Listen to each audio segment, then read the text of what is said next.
Menarik 10.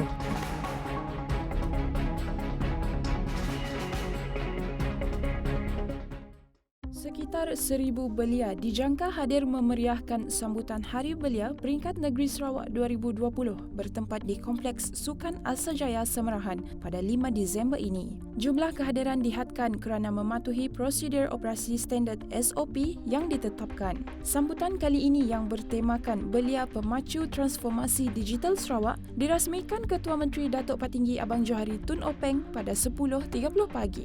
Antara yang menarik adalah persembahan daripada dua penyanyi terkemuka negara yang menjadi kegemaran belia iaitu Faizal Tahir dan Hafiz Suib. Selain itu turut disampaikan anugerah belia negeri untuk tokoh wanita, tokoh lelaki dan tokoh persatuan belia sebagai tanda penghargaan kerajaan terhadap sumbangan mereka.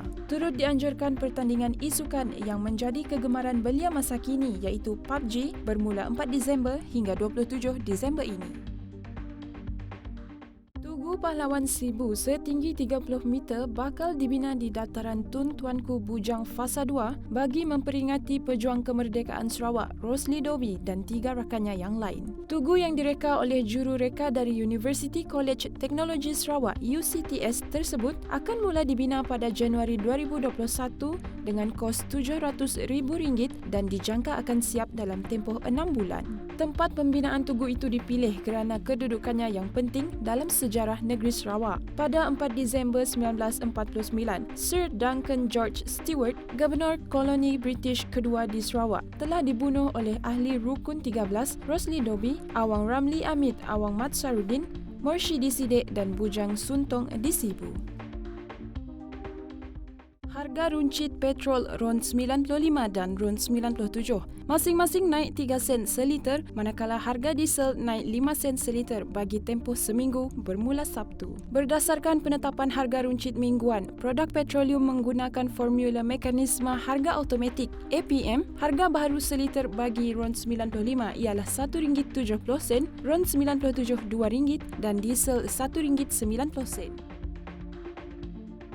Sempena Hari Orang Kurang Upaya OKU Sedunia 2020, Digi Telecommunication Sdn Berhad (Digi) telah memperkenalkan laman sesawang dan aplikasinya yang kini dilengkapi ciri-ciri mudah akses lebih baik kepada komuniti yang mengalami masalah penglihatan di Malaysia. Usaha ini merupakan sebahagian daripada komitmen Digi Yellow Heart untuk mengendalikan perniagaan bertanggungjawab dan inklusif yang memfokuskan untuk menjadikan internet mudah diakses oleh semua. Penambahbaikan accessibility yang dilakukan syarikat menerusi titik sentuh digital mengikut panduan standard antarabangsa dan menangani 4 cabaran berkaitan dengan masalah penglihatan iaitu buta, penglihatan rendah, buta warna dan disleksia. Menurut Digi, penambahbaikan akan dilakukan secara berterusan kerana lebih banyak pertimbangan untuk meningkatkan ciri accessibility diperlukan bagi menampung lebih ramai individu dari pelbagai OKU.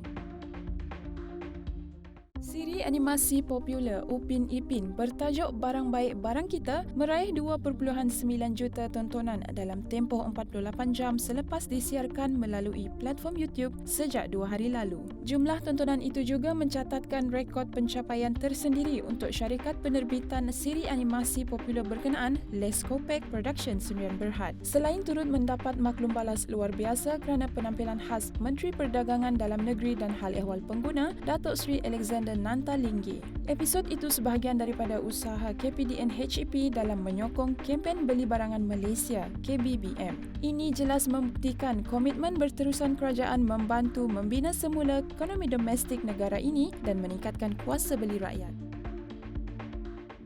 Akibat sering dibuli penduduk kampung kerana memiliki wajah unik, seorang lelaki dari Rwanda, Afrika Timur, sanggup melarikan diri ke dalam hutan setiap hari. Zanziman Eli, 21, tidak disisihkan ibunya, sebaliknya wanita berkenaan menganggapnya sebagai satu anugerah selepas dia kematian 5 anak lain. Malah dia dan suaminya sanggup memelihara anak istimewa itu daripada hidup kesunyian tanpa zuriat. Kata ibunya, Eli mengalami penyakit otak tidak berkembang, microcephaly, sejak lahir dan keadaan itu menyebabkan kepalanya lebih kecil berbanding bayi normal. Kelainan itu menyebabkan Eli tidak dapat bertutur tetapi boleh mendengar arahan.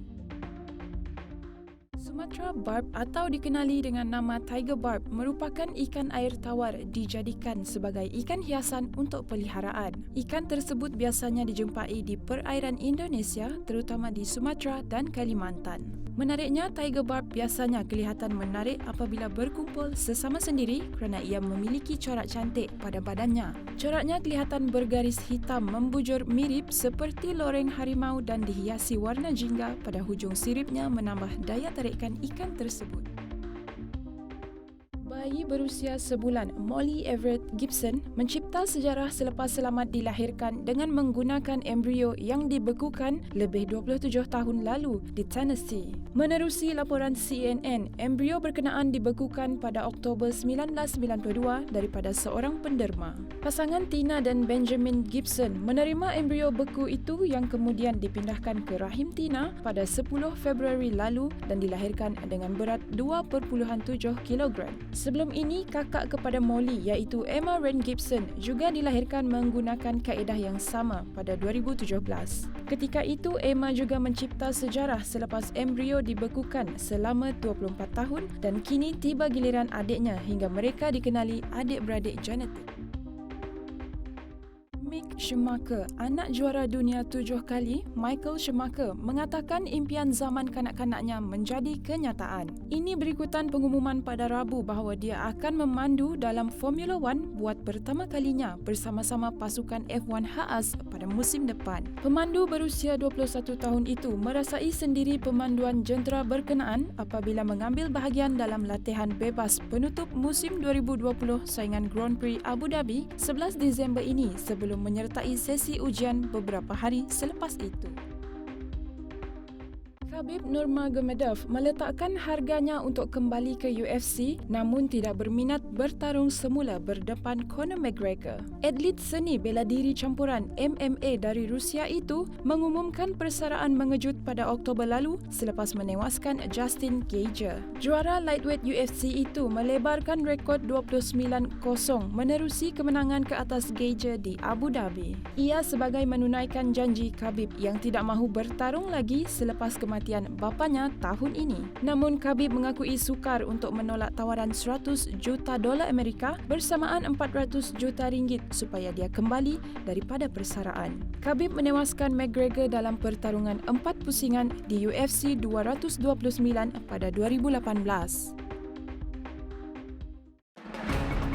Menarik 10.